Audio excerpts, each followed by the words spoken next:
We will have our first war in space before we have our first birth. But everyone's happy to just support another woman until that woman's doing better than them. The work that we're doing at Space for Girls is very important. When I go to space, something I'm quite concerned about after your comment is like, how fast can I expect to age? The system will only change when we have leaders building companies that actually care.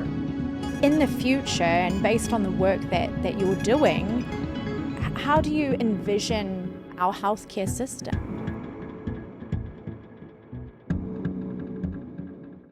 Hello and welcome to the podcast HYPERSCALE, Kimberly Washington. It's a pleasure to have you on the show. Such a pleasure. Thank you for inviting me. So tell us about your work in the deep space industry. I'm fascinated to learn more about this. What can people expect from listening to this podcast today? So the work that we do with deep space biology is really pioneering AI and space microgravity research for health discoveries on Earth. It's a really, really exciting time to leverage years of microgravity research. We've spent 3 years in collaboration with NASA Gene Lab, and we're the first company in the world to standardize 25 years of microgravity research data, leverage AI, and now we're making really, really exciting health discoveries with major institutions. Wow, I've heard that you could almost help eradicate human diseases completely with your research. Well, I don't think eradicating completely, but we can really advance the way that we research and the discoveries that we're making. In microgravity, there is a very stressful environment that is placed on the body or even cells. And because of that stress, it helps us understand and study diseases on a very fast pace. And it's a really unique environment because when you remove the gravity, the cells form a 3D structure. So we're limited to a 2D structure on Earth. So it allows us to look at the way the cells transform. We are a technology company, and aligning the technology with medical healthcare research, especially leveraging AI, is super exciting. And things are really changing in the healthcare space rapidly, and it's exciting to pioneer this work, uh, leveraging space in that environment to speed up these health discoveries. Hi everyone, I'm going to make this quick so you can get back to enjoying this episode of HYPERSCALE, but I have a small favor to ask of you. I really need your help in order to take this podcast to the next level, and it all starts with you, our amazing listeners. By hitting the subscribe button, you not only tell the world that you're part of a community of big thinkers who are hungry for knowledge and fascinated by innovation, but you also help us bring even more amazing guests onto the show so that we can shape the future by asking all the right questions. And for someone who knows nothing about this space or nothing about the research, can you describe the process for us in layman's terms? Well, so first I'll share that, our mission with deep space biology is to help solve complex diseases and health conditions. On Earth, we're getting sicker, people are getting sicker. And the process of bringing a therapeutic to market is quite complex and cost over 2 billion.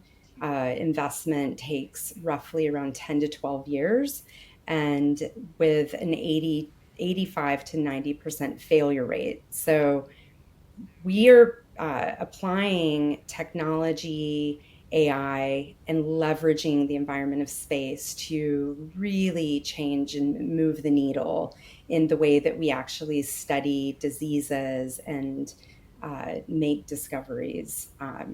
So the work that we do is both bringing space back to Earth and also sending experiments and doing research in microgravity right now on the International Space Station, which will be decommissioned in 2030. And in the future, we will work with private space stations. Right now, there are multiple players between Voyager Space, Axiom Space, Blue Origin, Sierra Space that are building these new environments. And the microgravity lab will be fundamental in how we actually study diseases and uh, develop drugs and treatments. It's essentially becoming the new R&D laboratory for drug discovery. Uh, so it's a really exciting time, and if we look at the overall space economy, which is soon to be $1 trillion economy, uh, this role of microgravity R&D is going to play a big piece in the development of this space economy. And so we operate in an area regarded as space biotech. Mm-hmm. We're the first company in the world to leverage AI and space microgravity biological research.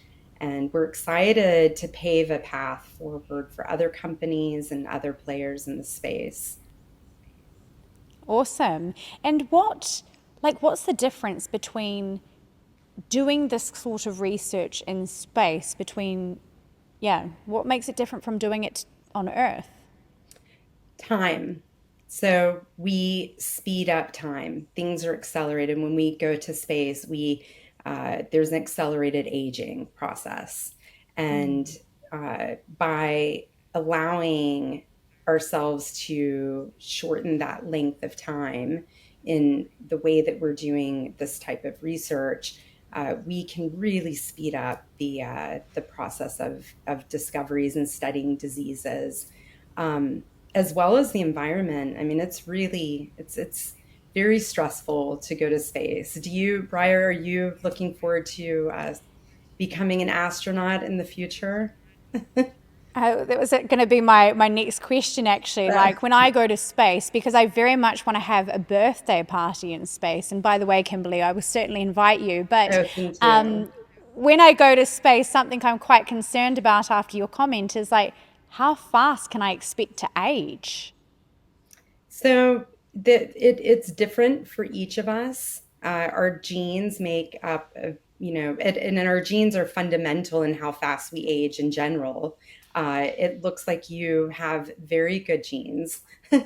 So, Thank you, Kimberly. and something interesting, if we go to low Earth orbit, the length of time that we spend in that environment, there are different genes that we carry that can be affected, and different conditions that we have genes that are exasperated. And so really it varies for it's different for each person. However, uh, the rate of aging is faster. So it does allow us to really look at how we can actually slow that process down on Earth.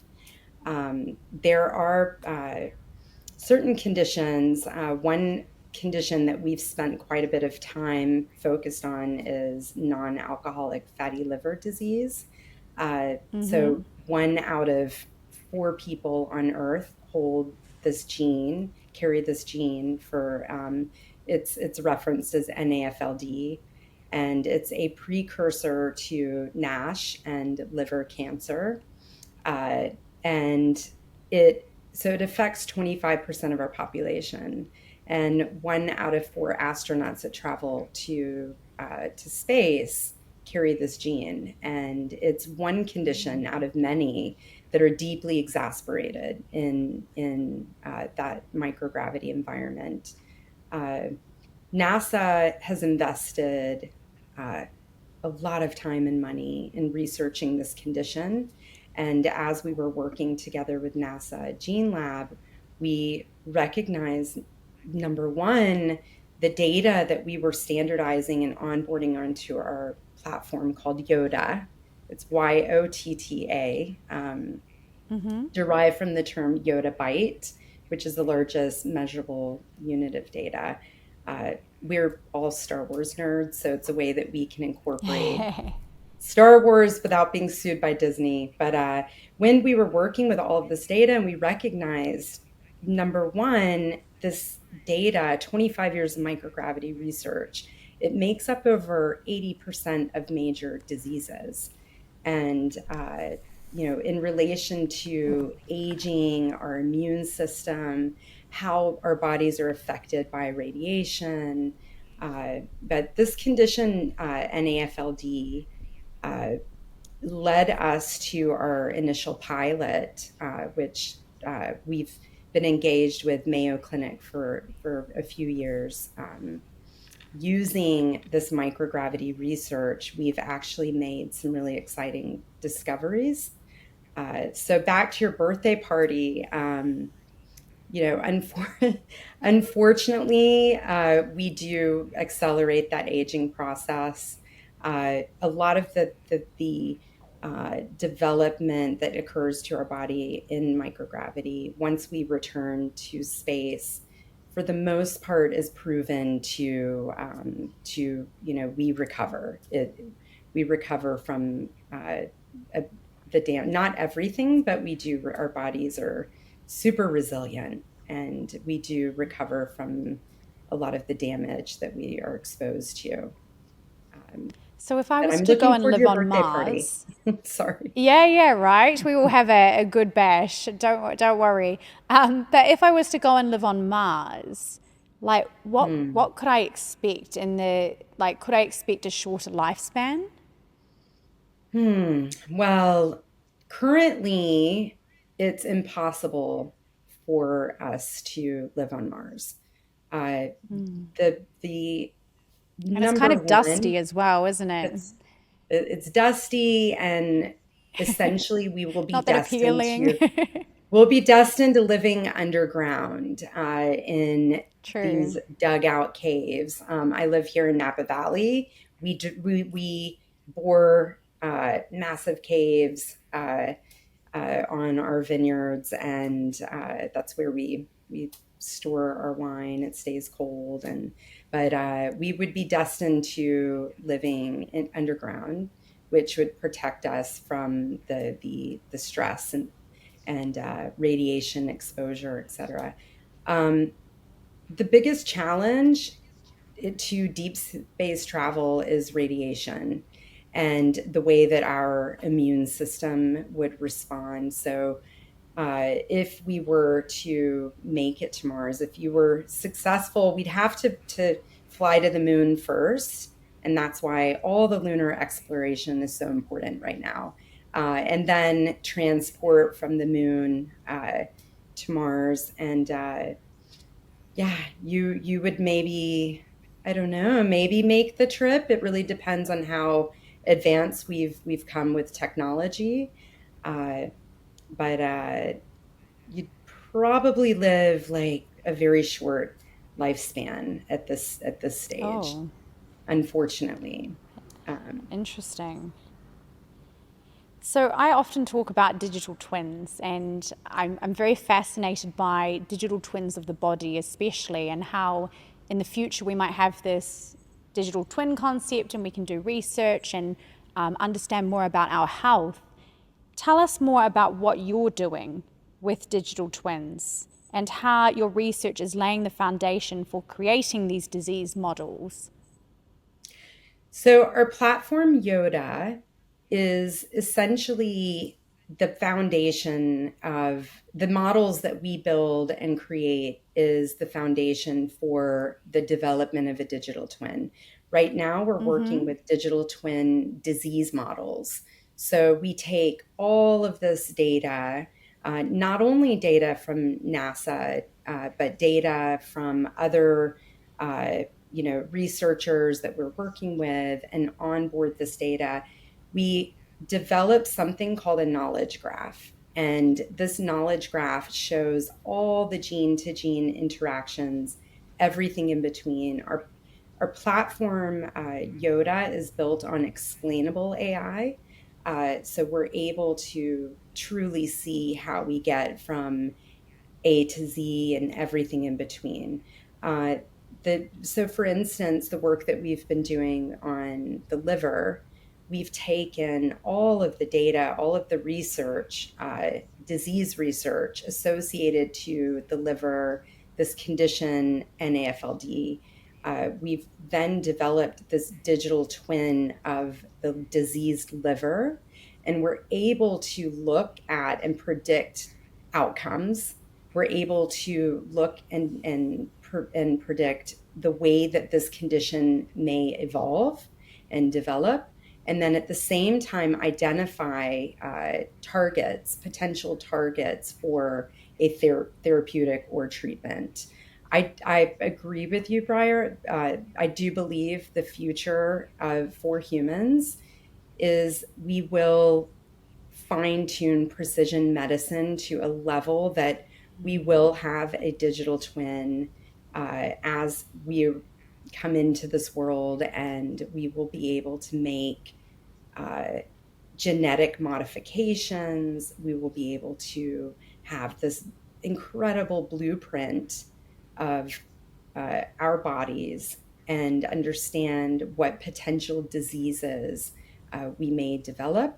And it, it's it it's profound, and it's actually happening. It's so sci-fi, which is incredible, but it's also uh, something that's tangible. And when we look at the R&D process for drug target discovery, drug development, we're now able to apply digital twins in an area where we would typically use animals or humans. And so it's going to really transform the way that we perform clinical trials as well.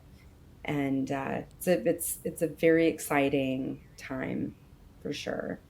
So, Kimberly, how did you get into this space? Like, what's your background?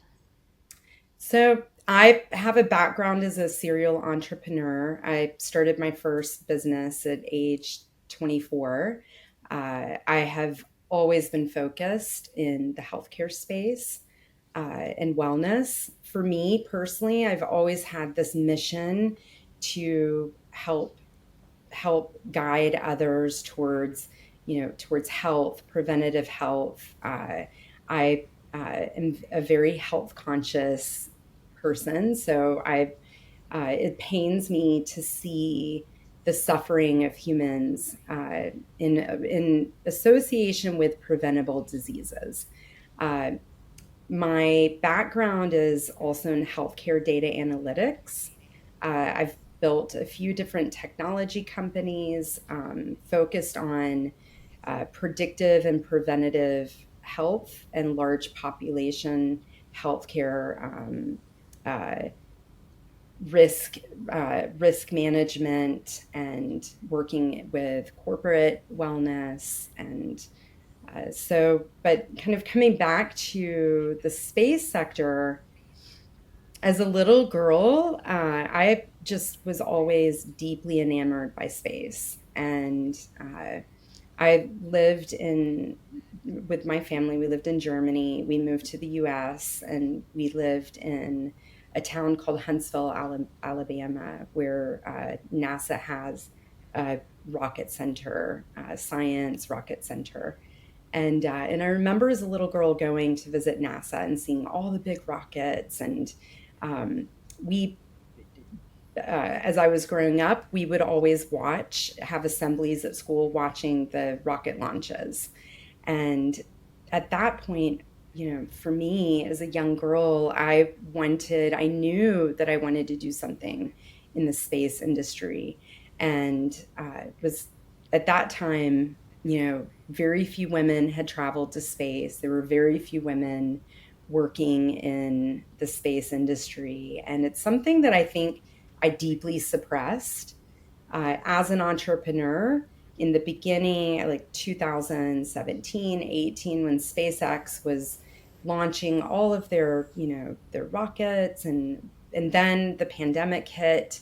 And I think for many of us, we really started taking a deep look at our lives and the work that we're doing and fulfilling our Yes. dreams. Life is short. And so I found myself connecting and networking in the space sector, and was invited to join the advisory board of Deep Space Biology and served as an advisor for the first 6 months as we were building the company, and then was invited to join the executive team. I joined as executive vice president, and am now a co-founder and working as the chief investment officer. So space is exciting, and this What is do you think is most exciting about space? the most exciting thing about space is making the impossible possible. And the I love sci-fi.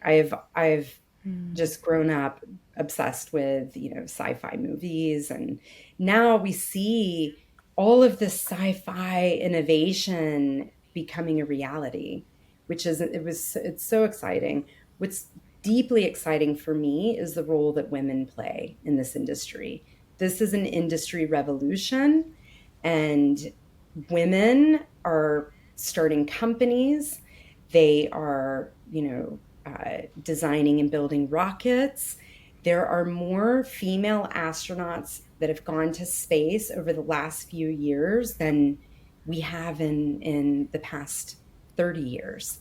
So there is a landscape that's changing, and I'll share with you, Briar. When I first started working in the space sector, I did look around, and it was quite disturbing to me that the women were not there. There were not a lot of women, even just 4 or 5 years ago. So I started a foundation called Space for Girls, and the sole purpose and mission is empowering women of all ages. Right now, we're really focused on the university, master's, PhD level, but empowering women to come into this industry. We need more women. In science alone, there is a level of intelligence that has been held back for many years. And now this intelligence has been unleashed. And I have to say, like, the level of innovation that we're seeing in science is remarkable. And if we really pay attention closely to the women that are at the forefront, they are paving a path for all of the women to follow, young women all over the world.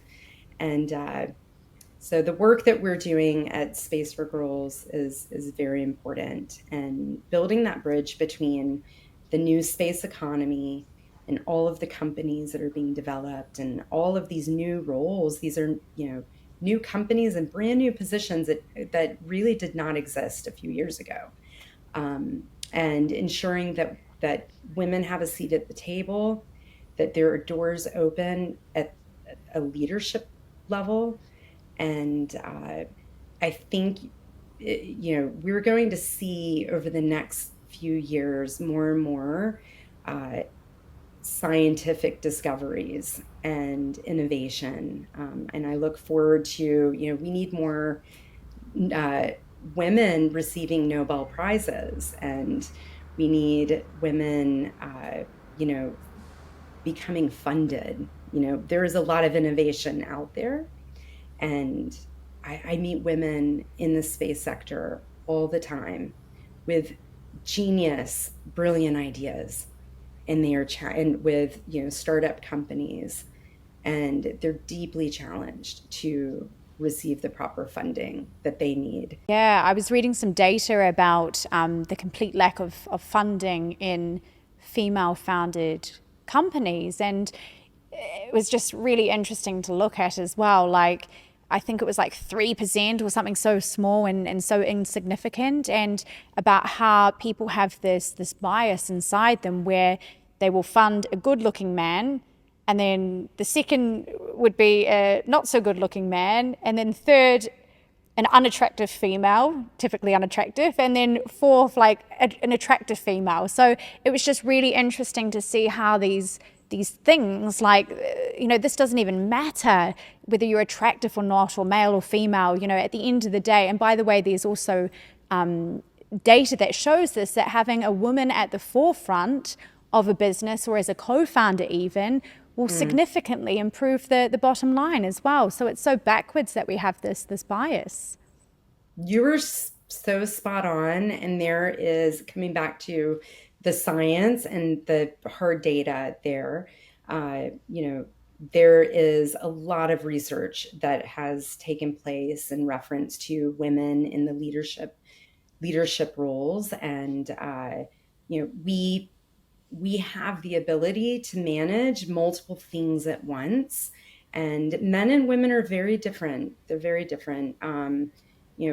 Women and female founders being funded. Well, we also look at like the world of finance, also a very male driven industry. And the more that we look at this challenge not as a gender equality, gender gap, we look at it as human capital, right? 50% of our population are women, and women play a fundamental role in the future of the space sector and across all industries. Unfortunately, many women that are excited about space and science, and they choose that path. And then once they have completed university and they're entering into the workforce, well, they're stepping into a room that is all men, majority men, and they end up leaving and going and doing other things. So there's not this retention of talent, and it's really about intelligence. And if we look at the world and where we are right now in the United States, this divide and the industries where, the technology boom, women were left behind in this industrial revolution. When you think of the CEOs and the founders of the big tech companies, those women they're missing. And it's about intelligence.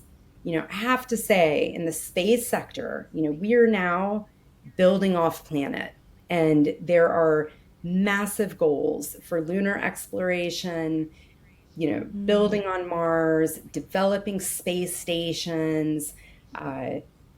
There are issues on this planet that unfortunately are now being recreated in space. We've got these geopolitical challenges again, very much male driven challenges that exist on our planet. And we're now repeating that. If you look at the level of investment in the Department of Defense, national security, we will have our first war in space before we have our first birth. You think? I think Ooh. so. I think we need to really pay attention to what's happening from a geopolitical perspective and where the money is going. And if more women can step in and really play a fundamental role in what we're building off planet, this would look very different. If women would step into more leadership, government leadership positions, I think we would solve a lot of the complex challenges that exist on Earth. And I know a lot of men that would agree as well. Not to change, we're both very much aligned in this perspective as far as women playing a role in all industries and having this fair, equal opportunity, unleashed intelligence, and uh, but I think we need women coming together, women supporting women, women investing in women. Uh, so that's it's a topic that I'm deeply passionate about. I'm one of six Yes. sisters. I have a Oh, large wow. family, Lot of large family of sisters. sisters. Amazing. I have, Yeah. I have two daughters, so both my mission uh, to change the landscape of healthcare and preventative health. I am also equally passionate about leaving this earth or this universe a better place for all women. Um, So, jumping into this a little bit more, so we spoke about women supporting women, and sometimes I get this perception, and I know it's not just me that has this perception as well. I see this is a common thing around females, but everyone's happy to just support another woman until that woman's doing better than them. mm, Has that ever been your experience, or what can we be doing as women to support one another? You obviously do a lot of work with university students. I'd love to hear more about that as well, and how, what their feedback has been from seeing you as this incredible woman in space. so women feel, unfortunately, uh, some women feel very threatened. And, when we're doing well, we're, growing and developing and successful. Uh, there are two different types. And I think it's humans, right? It's not just women, it's humans. We've got the lovers and we've got the haters. We've got the givers and we've got the takers. And when we support and get behind other women, uh, helping them uh, achieve their goals, it's like a karmic reaction. The universe comes back to truly support us. Uh, I mean, look, I've had all kinds of challenges. I've been an entrepreneur my whole life, and I have encountered all types of people.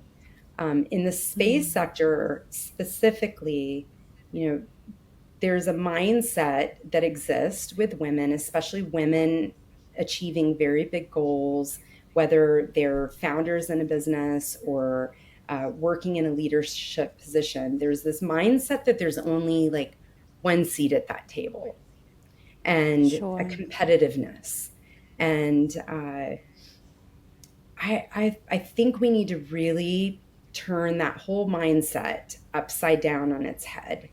And it's, the women that are opening up the doors for other women, and, those women that will support you and speak highly of you, whether you're in that room or not, and help you achieve your goals and mission in life. It's this karmic cycle. That's what I believe. And uh, I stay away from, the takers and the haters. And uh, and I have had, it's unfortunate, but I have had experiences with disempowering women, and it's been associated with my foundation, Space for Girls. And, this, I actually had to learn the hard way as far as filtering the people that I bring into my orbit. And I'm a very open, very giving person. And, Well, it's there been some are, experiences you've had. well, I have stories of, women taking advantage, right? Taking advantage of the relationships, the introductions, the support. And, you know, it's unfortunate. And I think it comes back to that mindset of only a few seats at the table and at whatever,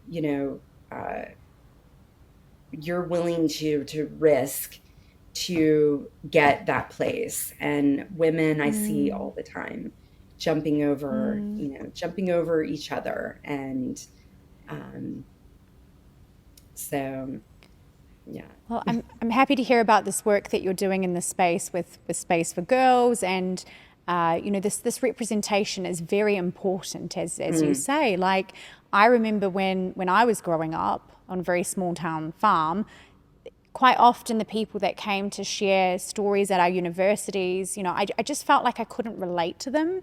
mm, And I think it's really important when we think of representation. Like, there's so many different aspects of representation beyond gender and nationality and the color of our skin and things like this. Like, for me, even, I had this perception when I was in my 20s that I couldn't be interested in technology and look mm. cute in dresses and high heels. Like, I thought it just had to be one or the other. And like, what kind of ridiculous thinking is that? But that's very much what I thought. And, you know, in your sort of work, in the space sector, like, what does your day to day look like? Like, I'm so curious about this. It's not very often I get to talk to people from space. So, Oh gosh. Well, so space and healthcare, so space and biotech, and yes. we're building that bridge. So I'm operating essentially in these two different universes and bringing them together. My day, well, I have a daughter, Margot. She's in third grade. Mm-hmm. So my day starts out very early, getting her off to school. I work remote. I have three other co founders that live all over. We spend more time with each other essentially than we do probably with our families. We've been uh, working very hard building this company. And right now we're fundraising. So I spend quite a bit Mm-hmm. of time on calls with investors. And and as well, we're focused on business development. So I've been networking and building business within the biopharma, biotech space. Uh, we have a very exciting project that is we're invited to participate with MD Anderson in an International Space Station Oh, research wonderful. grant, and it's a multi-year project and super exciting. We'll together with MD Anderson be sending T cells to the International Space Station on two separate SpaceX rocket launches and studying how those cells change and evolve in the microgravity space. So, right What now, are our T team. cells, Kimberly?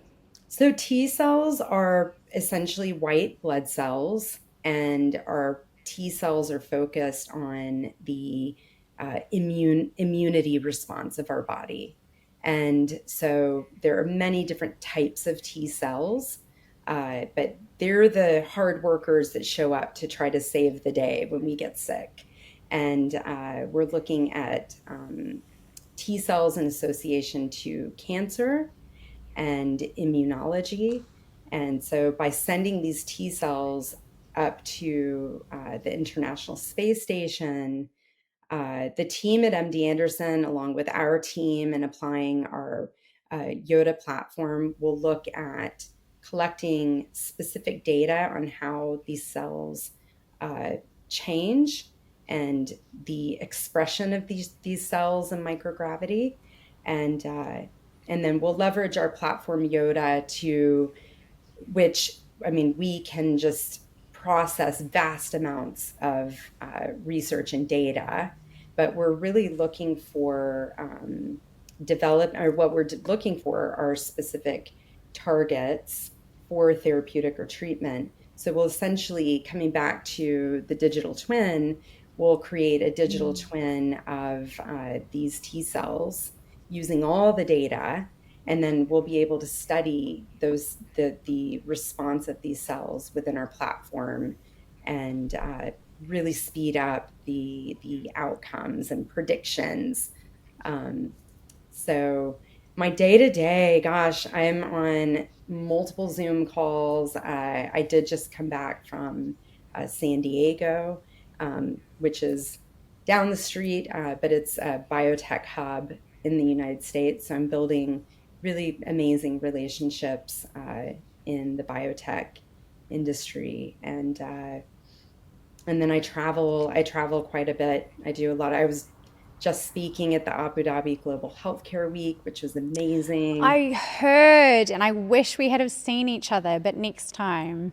Yes, yes. And it's exciting to speak about the work that we are doing on the healthcare platform because it's so unique and Mm. innovative, and Mm. especially bringing the AI conversation into the space biology topic of space, space biology, and leveraging space as this R&D frontier for the healthcare industry. Yes, Totally. It's I've so fascinating. Yeah. I love With oh, sorry. Go ahead. you go. No, you go. No, I was just going to speak about the UAE. How many years have you been in Dubai? So I've been here for about 7 years. Yeah. So Mm, I went New Zealand, Australia, New York, London, Dubai, and then it's now between Dubai and New York, and it's it's captured my heart. I've been here for 7 years, so it must have. And it's just yeah, really fascinating just to see and just to feel the city always feels like it's moving in a positive yeah, direction. Like it feels like we're going this way. Whereas, yeah, sometimes in the US it can feel quite rocky and rolly with all of the elections and things that are happening. So I really do appreciate the foresight of our government here.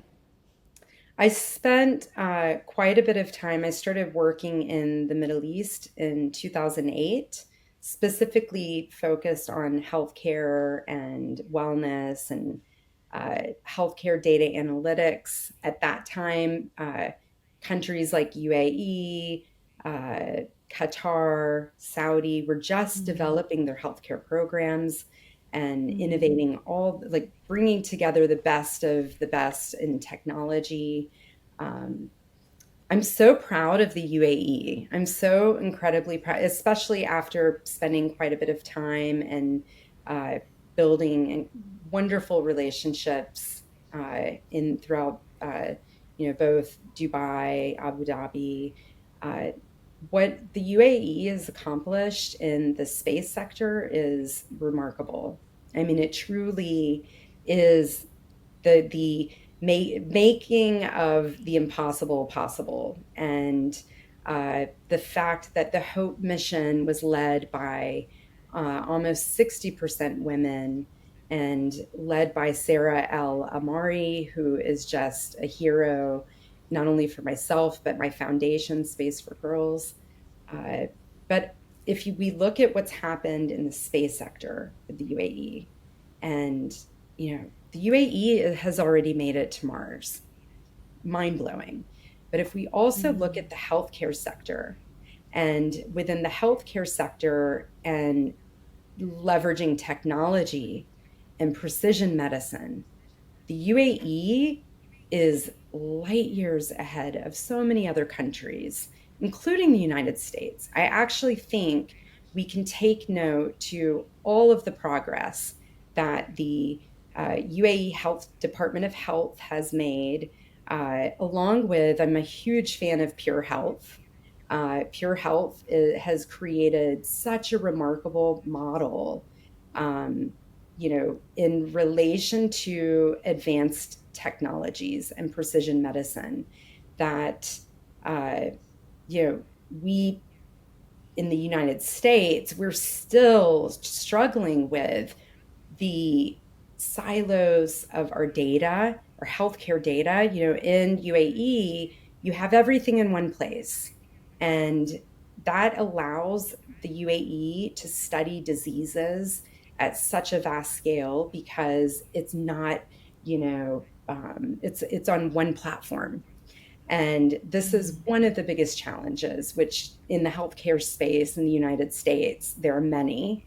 But one of the biggest challenges is you've got all of these different technology companies developing the electronic medical record platforms. So you've got, organizations like Kaiser with their electronic medical records. You've got all of these other platforms that have been adopted, and they don't work together. So there's no standardization.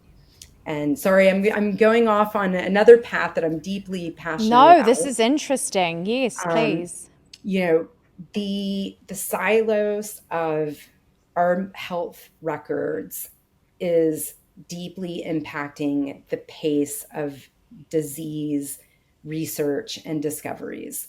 Uh, Also, as Americans, we should have complete access, easy access to our own health data. Coming back to the concept of digital twin, and which I do believe is the future. I'm 100% on board with your vision. I've listened to other podcasts that you've done on the topic, and in order for us to have a digital twin, we need to have easy access to our own data. In California alone, Briar, we can have a baby, and that baby's data, as it comes into the world, the hospitals collect so much data on these newborns. There is no law preventing that data to be sold. So Wow. automatically, that data is sold to pharmaceutical industries. So we have no idea. And the hospitals and the government is not required to inform us as to where that data has gone. However, there is an exchange of revenue happening.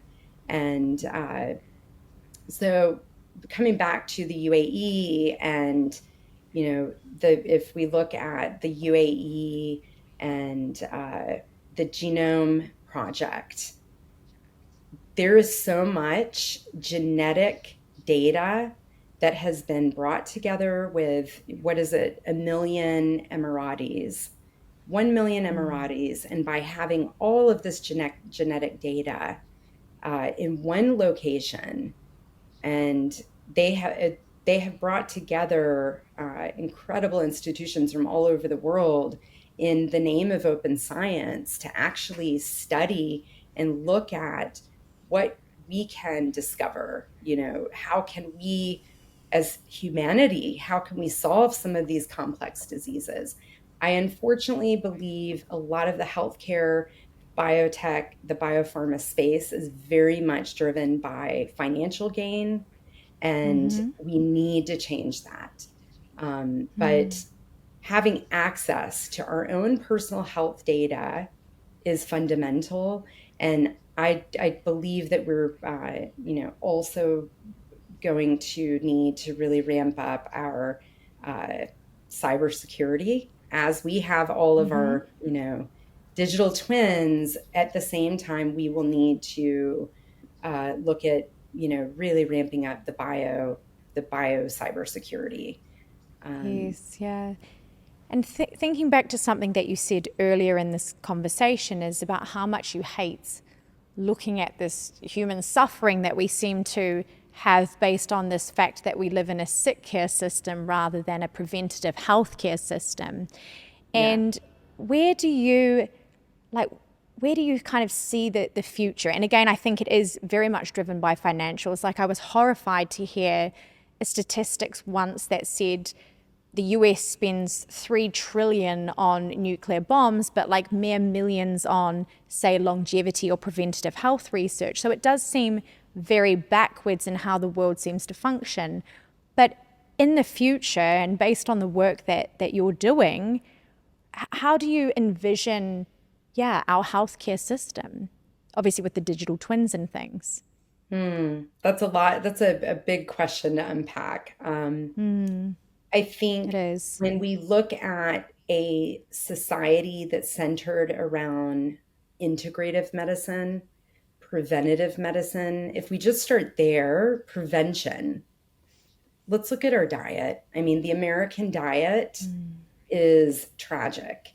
The mm, level of diabetes is through the roof. You have young people developing pre-diabetes conditions at such a young age. And unfortunately, it is much cheaper to eat McDonald's than it is to go to Whole Foods and buy organic produce. And, so there is also you know, a system, unfortunately, in this country that is not serving for the underrepresented and for those that cannot afford to, eat healthy. But it's also just such a mindset. We live in an incredible, stressful environment. And that's another mm, factor from prevention, mental health, which again, is something that's deeply studied in space, the isolation of space, which actually, Briar, we didn't touch on that, but like the isolation mentally of going to Mars would be uh, quite tragic and traumatic. But mental health is another factor, and when we're deeply depressed, our uh, consumption of food and how we take care of our body is very different.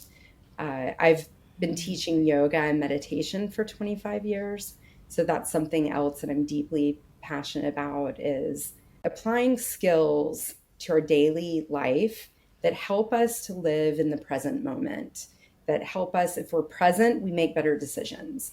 Uh, and, the system will only change when we have leaders building companies that actually care and truly care about the well being of humans rather than the bottom line. And if we Mm. focus more on the impact of healthcare and education, we don't, I mean, look in the US, we have physical education twice a week. My daughter is 8 in third grade, and at her school, it's 2 times a week for 30 minutes.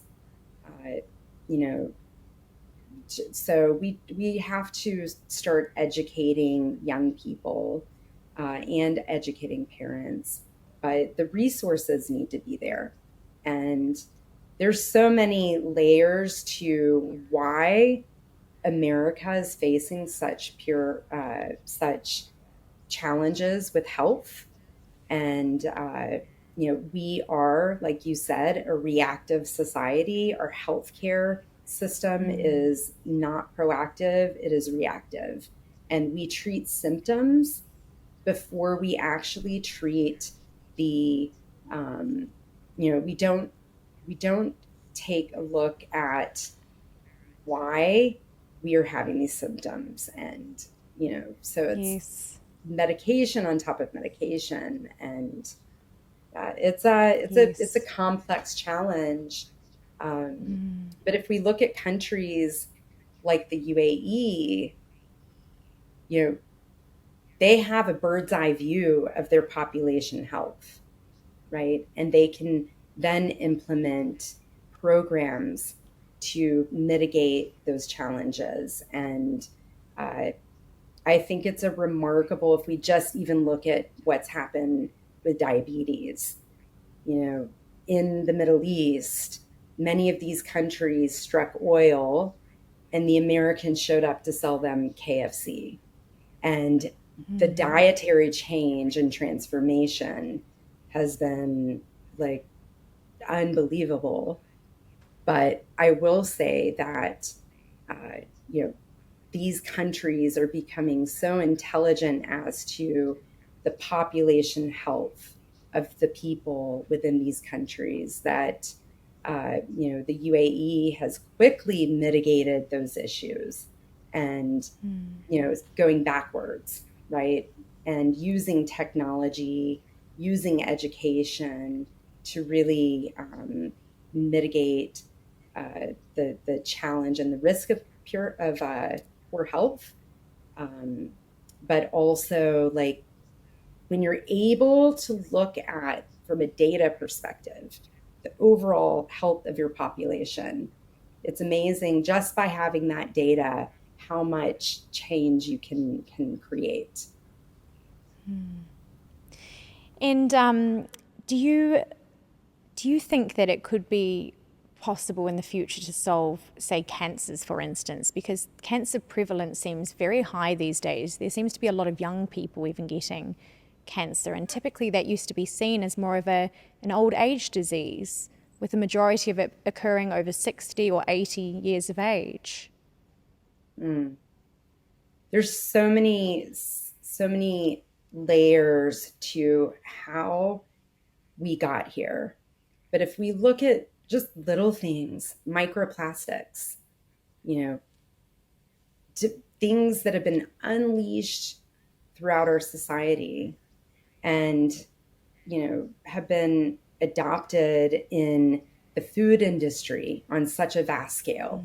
Uh, it's scientifically proven that these microplastics that we're consuming, that we're not even aware that we're consuming, have a biological effect within our bodies. Uh, there's so many different factors, but stress as well. Stress is an incredible, massive impact to what happens to our bodies. And, we are recognizing that cancer is just affecting so many people, young people. And if we don't apply the education and also look at the environmental factors and start to reverse this damage, and it is going to continue to get worse, and it is moving at such a rapid speed. I'm hopeful that using the environment of space to speed up the way that we study treatments and study cancer cells and how they're affected in like these harsh environment of space.